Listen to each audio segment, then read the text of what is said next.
ஏன்னா நம்மளுடைய டிவிக்கே வெறும் அரசியல் ஆதாயத்துக்காக தொடங்கப்பட்ட ஒரு கட்சி கிடையாது. சமரசம் என்ற பேச்சுக்கு இங்கே இடமில்லை. But at the same time இதனால மக்களுக்கு ஒரு நல்லது நடக்குது அப்படின்னா எந்த ஒரு எக்ஸ்ட்ரீமுக்கும் போய் அதை செய்யறதுக்கு நாங்க தயங்க மாட்டோம்.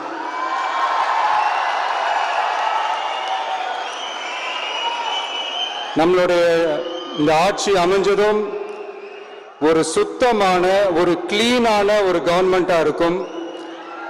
நம்மளுடைய கவர்மெண்ட்ல கரப்ஷன் இருக்காது, கல்பிரிட்ஸ் இருக்க மாட்டாங்க.